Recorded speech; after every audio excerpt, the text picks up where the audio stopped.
Good morning, it's good to see you. You know when you first arrive at a destination and you take a chance and you go and eat somewhere and you realise instantly you're not eating anywhere else? Well, I found one of those places here, J&J Restaurant in Chlong Kong Beach. I think I've got the name of the beach right. I had here last night perhaps the best Thai green curry I've ever had in my life. The prices are reasonable, the portions are huge. I'm going to come back here later and show you what's going on, but I'll just give you, they do all the fruit juices and all that type of thing as well. Someone's in early already having their drink and their sandwich. But first of all, let's head down to the beach and see what's going on down there. Then we'll get back here and have some good food. Chlong Kong Beach is about 8-9 kilometres south of the main pier entry point, and already it's showing the rustic wooden authenticity, or at least that laid-back beach vibe that we like so much about Thailand. Hi, how you going? Sorry to make a noise, I'll be out of your way in a sec. No, that's good, it's interesting. Where are you going to put it? A lady's just had a bit of a chat with me. Can I talk with you? Oh, thanks so much. Yes, I'm a YouTuber. What about yourself? You're holidaying, are you? We're holidaying, yeah. Where from? From London. London? Yeah. And is this your first time? Yes, it is. Oh, what do you think? Amazing, absolutely amazing. Where were you going before then? We've been to Khlong Kong, and we've been to Krabi, and this Koh Lanta. I see. And then Phuket next. And your holidays before coming to Thailand, where were you going? Mediterranean, mainly. Of course, yeah. Spain a few times, Yeah, maybe? yeah. Yeah. Can I ask what you do in London? Are you retired, living the life of luxury now? I would love to say yes to that, but unfortunately no. Can I ask what you do? Yeah, I work for Stansted Airport Police. Oh, really? Yeah. Oh. I hope she doesn't watch too many of my videos when I'm going through the airports, because I recently got rejected for a passport problem, and it took quite some time for me to get on the plane. They eventually let me on. Can I ask you about, as airport police, what are the most common things that you have to deal with? Well, I work in the control room, so I'm staff, not police. But mainly people trying to leave the country. Trying to leave? Trying to leave the I thought country. the problem was the other way. Oh, and getting in the country. Trying to leave the country, who are wanted for things. Yes, right, okay. Trying to smuggle money. Right. That's kind of the main thing, and we deal with all the royalty coming in and out as well. Oh, that must be interesting. There'd be a fair bit of security around there. Yeah. Have you seen Andrew lately? We saw Donald when he came. Oh, did you? Yeah. Did you? Yeah. Oh, that's interesting. I think it'd be such an interesting job, yeah? And can I ask, and be so intrusive to ask, do you see retirement in the future soon, or is it still a few years to go? I'd love to see retirement in the future. I'd love to. And do you think you'll be coming back to Thailand? Most definitely, 100%. What was your name? Alyssa. Alyssa, my name's Wayne. Thank you so much for having a chat. Thank you. Can you speak to my friend as well? Now, that's the first time someone's asked me if I could speak to their friend as well. She doesn't want to speak to us. Oh, she does? Yeah, look, putting your mate in it there. Back in the day in the nightclubs, I bet you were a shocker to go out with, I reckon. Yeah. I'll keep stum about that. You what? I'll keep stum about that. Yeah, perhaps you better. Luckily there was no internet then. Oh, mate, could you imagine back in the day in the 80s when we were getting around the nightclubs if we had phones? What do they say? They say the Australians have Bali, the Americans have Mexico, and the British have Spain. And, you know, why wouldn't you? The closest destinations offering you a different environment and a different experience. The easiest ones to take when you're on your annual holiday. But it's nice to see that a couple of people have broken out of the mould and gone a bit further, although you do get a lot of British people here, of course. If you're on a Thailand beach, it's not uncommon to see poi being displayed. And Sebastian from Germany seems quite competent at doing it. You've been doing this a long time, Sebastian, I think, yeah? 2 years. 2 years? Yeah. Did you first learn to do it when you came to Thailand? Yes. Do you live here? No. No. I'm travel. Uh-huh. Yeah. Just on holiday? Yes. Can I ask what it is in Germany you do? What is your job in Germany? In Germany I have a drink company. Uh-huh. Oh, Yeah. very nice, yeah? Yeah. And it gives you some time every year to go on holidays to Thailand, yeah? Yeah, Thailand is a beautiful island, yeah. How long ago, your first time you came here was what year? 2021. Oh, yeah. 22. 22, Yeah. yeah. Oh, nice. Can you show us some poi? What do you do, yeah? Yeah.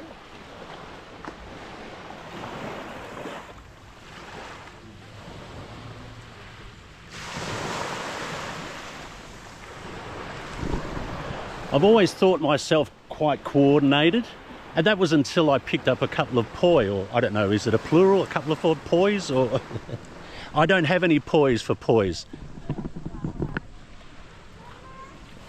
Very graceful. It's like it's a kind of a dance, but it's quite a romantic dance, isn't it? It's quite fluid.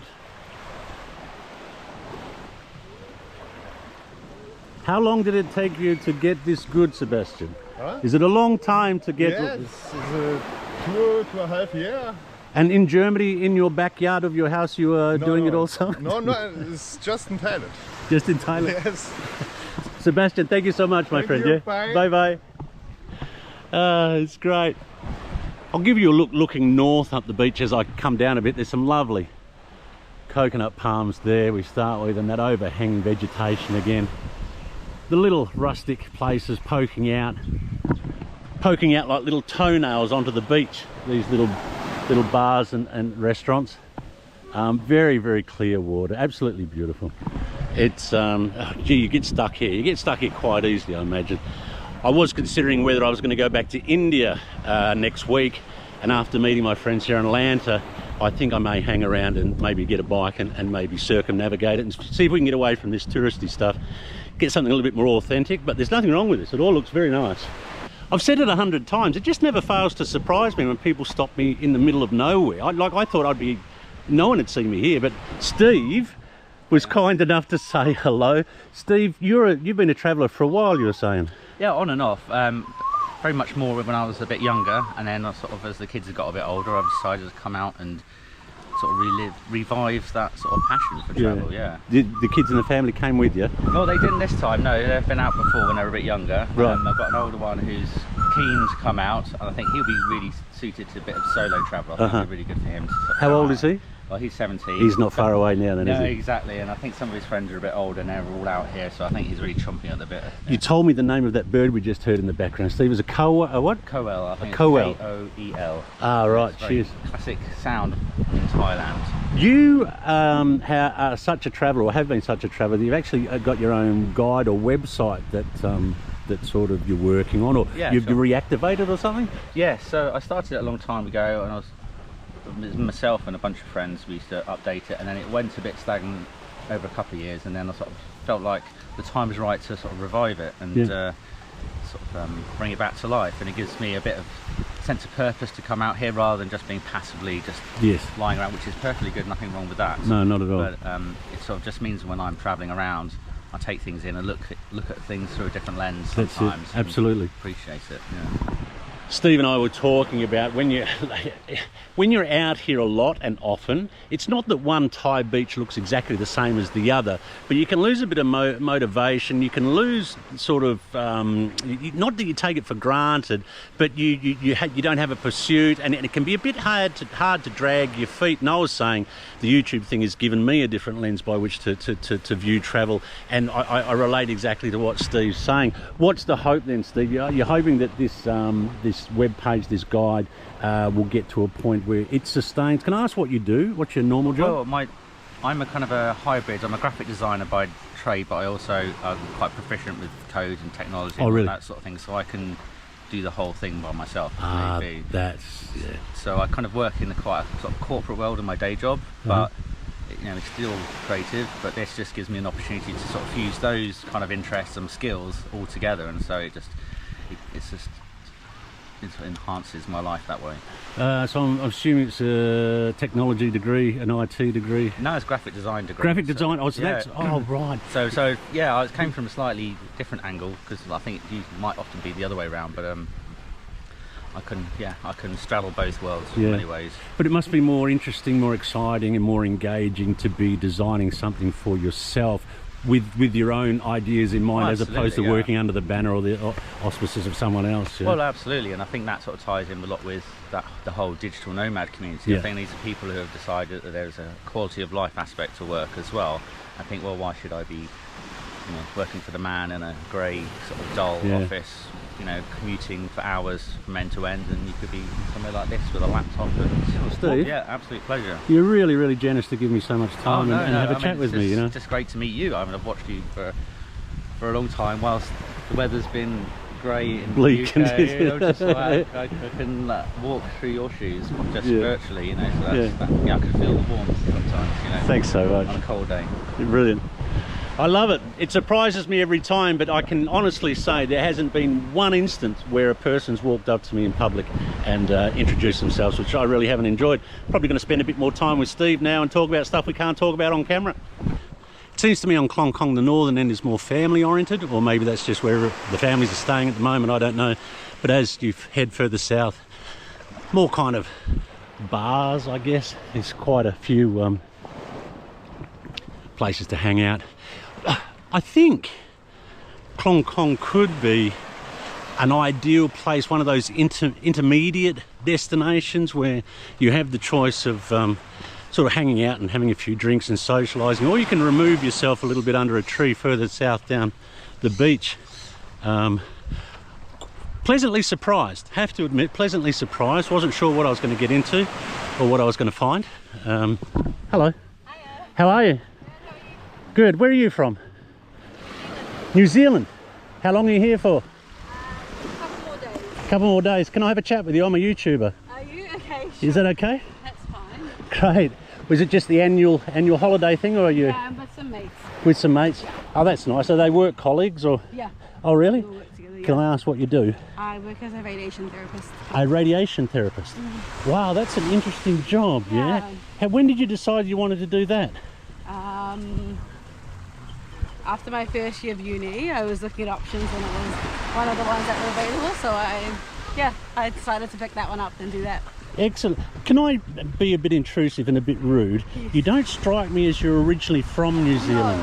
No, I'm originally from Ghana. Oh, from Ghana? Yeah. How long since you've been there? Well, I was actually born in the UK and then I moved to New Zealand when I was born. So I've never been there. I've been there for holidays and stuff, but never actually lived there. Sure, sure. Yeah. You've been a traveller all your life. You could say. What's the plan? What was your name? Chrissy. Chrissy. My name's Wayne, Chrissy. Hi, Wayne. What's the plan, Chrissy? What's the life plan? Got one? Not sure quite yet. Just I don't know. Keep exploring, keep travelling, see what's out there. But yeah, just enjoy life. I like your approach, Chrissy. Thanks for having a chat. That's all right. Have a good day. You Have you too. got an Insta? Yes, I do. Do you want to share it with the world? Sure. CHRIZZMA. Chrisma. Yeah. Go over and give Christmas some love on her Insta. Thanks, Chrisma. That's all right. Thank you. Travel for me never becomes boring. It's what I've chosen to do. It's what I love to do. But when you're doing it full time as a lifestyle, you can sometimes take things for granted. And what I've noticed for me walking on this beach this morning, meeting people, is that the people that are on holidays sort of remind me of the fun and the relaxed nature of what these places can be like. When you have a YouTube channel to run, a lot of the days you're sort of focused on sort of getting that job done. But as you walk down the path or along the beach here, meeting people who are on holidays, they sort of imbue you with a sense of calm and fun and relaxation, and yeah, it's a really good walk. I've got a sign coming up here that's got, I just love these shacks. Like Thailand does this better than anyone else, I think. But what have we got? Direction signs. Well, I guess if you go far enough east or west, you're going to hit a lot of them, maybe. All right, which way are we going? There's another view of the beach there. This camera again doesn't do it justice, of course. It's a great day to be in Thailand.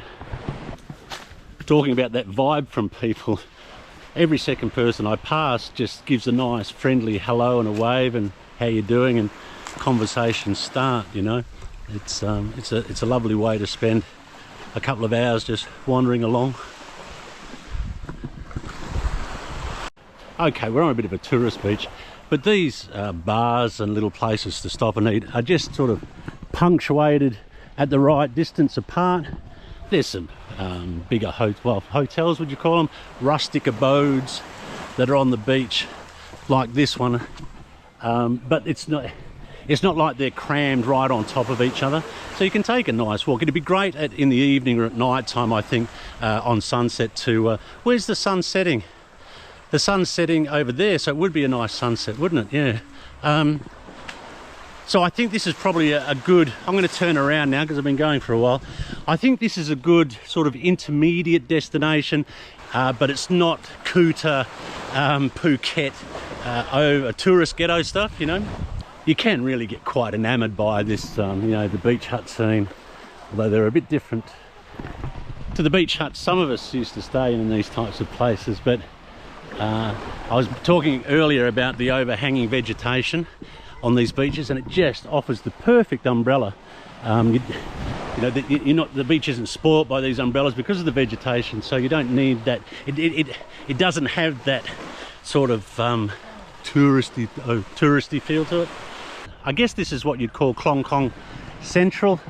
It's got a few more bars and restaurants sort of packed next to each other, but it's not very big. Probably goes on for 100 meters of this, and then it's sort of more separated, more gaps, more trees. Yeah, I actually like it here. It's getting hot though. We're into early afternoon now, and yeah, it seems quite bearable up until about 1, and then you've got to go indoors. Sounds like a good idea for a beer. We'll take a closer look at one of these bars, shall we? Because they're just lovely for people like myself who just love that earthiness of things. Look at this. Everything like this old rope, nets. The wood's just, yeah, it's just driftwood. Most of it's just driftwood. I don't know why we went away from this earthy style of decoration or architecture. This looks like it's opening up its arms and sort of has its tendrils and tentacles sort of welcoming you in, you know, and I'm sure many of us have been trapped in those tentacles for a few hours too long on those big nights. But I don't know, as soon as you get in touch with these types of places, you just feel any tension or stress just sort of seep away, you know, and I think that is what Thai beaches are all about. As many of you know, over the last couple of videos I've been mentioning that I've come to Lanta to meet some friends, some old drinking friends back in the day, back in suburban Perth. And this is one of them, Leesky. So good to see you, man. Really good to see you. Yeah, good.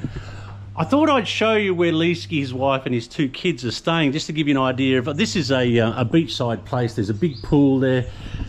We're only like 30-40 metres from the water. And this is what the family setup is like. I like the bamboo.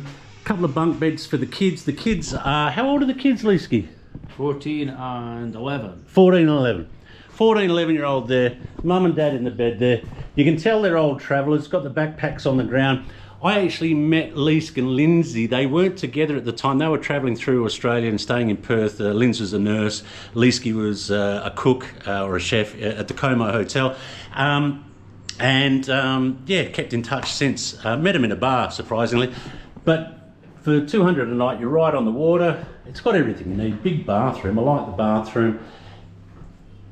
I like these little rustic touches. Little folded napkins. In there we go. Just thought I'd give you a quick run through because I know that, you know, more and more people are travelling with their kids and their family. This is very much a family place. It's, what's it called? Riviera, Lanta. Yeah, Lanta Riviera, isn't it? Yeah. Lanta Riviera. Yeah. Lee's wife does all the bookings, you know. But this is the type of thing. 200 a night, but it's in a good location, and there's a big kind of kids pool with slides and stuff that I won't go and show you because there's lots of kids in there, and I don't feel so comfortable with that.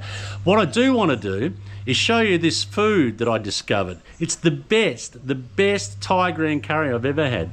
So I found this place. It's the first place I've eaten at, and it's called J&J Restaurant. And I walked in, I just asked these people if they minded if I could record, and they said, have you eaten here before? And everyone seems to have got the idea that it's just a nondescript. It's a nondescript place, and you wouldn't think anything of it. But the food here, the portions, the flavour, everything. You've eaten here before as well? We eaten here like 2 times. Like first time we just ate smoothie and like mango, just fruits, and I've seen like how big portion. Huge portion. Like huge portion. And yesterday we just came to try, so like I can show you later like pictures. I ordered just veggie burger with French fries and vegetable salad, and it was so huge. I could barely like eat half of it. That was like, and it was like total like €7 something. Like, yeah, so good price. It was like wow. Yeah. And similarly with the local food, the local Thai food, the portions are enormous. Like, wait till you see it. I can't begin to tell you. I eat at a lot of places, obviously, when I'm traveling through Asia, and if the last 2 days is any example of what this place does, I'm just so surprised it's not busier. It's just outstanding on all levels. I couldn't help myself. I had to go and ask who the owner is, and the owner is the person that's actually making the food. Plimka, thank you so much. I was saying to everyone, your portions are very big, which is very good for us. Thank you, yeah? How long have you had this business? How long? Yeah. 3 years. 3 years. Yeah. You please cooking. I come around and talk with you, yeah? Just inviting myself in. What are you making? What is this? Sandwich set rice. Sorry? Sandwich set fried rice with chicken. Oh, okay, fried rice with chicken. Very nice, yeah? And so before you had this business, what were you doing? Your job before this business? Always cooking, yeah? Yes, only and I and sister. Oh, you and your sister, yeah? Yeah. Your family lives here? Yes, and family. Oh. Yeah. Thank you, huh? And this is a place, I say again, that isn't concerned about your Western palate. It's not concerned about your interest or distaste for chili. You're going to get what Thais eat. And so we have what is perhaps the greatest Thai green curry I've ever had. First, let's talk about the obvious thing, the volume. There must be a litre, more than a litre of volume here. It's huge. I ate this last night and didn't have to eat. I ate it at about 7 o'clock and didn't have to eat for the rest of the night. It's just enormous. The other thing I like about it, you see the texture of the fluid, or the coconut milk, or whatever the sauces are. Again, I know nothing about food, so this is going to be a primitive man, a Neanderthals man walked through a Thai green curry. But the consistency, I think is the word I'm looking for, of this fluid is almost perfect.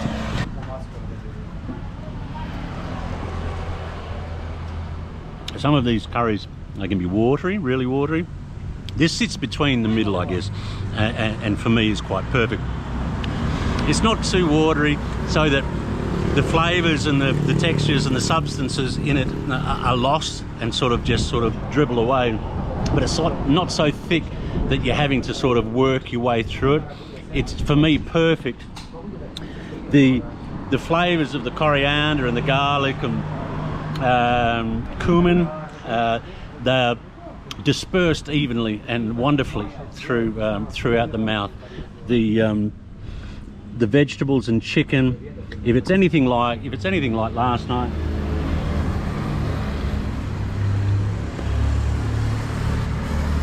honestly, regardless of it being a Thai curry, the chicken is the most succulent and most wonderfully textured chicken I've had. The chilies aren't your part-time affair. They're chilies that are coming with business to be done. They're chilies that want to demand your attention, but not in an arrogant or in a dismissive way. They're aware of you, but don't want to hurt you. It's just beautifully put together. You're skiing on a velvet slope of taste and fragrance, and you know, because of the spiciness, it brings the flavours up through the nasal cavities, but not in an offensive way. It's asking permission to come into your nasal cavity. It's knocking on the door and inquiring if you're interested. And as you breathe in and open that door, you get the full aromatic, tasty, excuse me, effect, you know. The other thing I like about this is that it's all consuming. So like you feel like the flavors are just going all through your digestive system. I can feel it in the bottom of my tummy. It's not burning or hot or anything like that, but it's just it's kind of consuming you in the nicest possible way. And we're on the final countdown as I work my way through this enormous Thai curry. I just wanted to say that there's these baby corn in this dish as well, and of course I can't find any more because I've eaten them all. I've hunted them out. Ah, here's one. Like the baby corn offers itself up with a crispiness. The baby corn and the beans offer this little bit of crunch. The rice gives you that sort of pudding thing going on. The vegetables that are done well give you a nice balance to that beautiful, that wonderful, that outstanding, that mind-numbing curry sauce that they do here. It's just so good, and the chicken being so well done as well.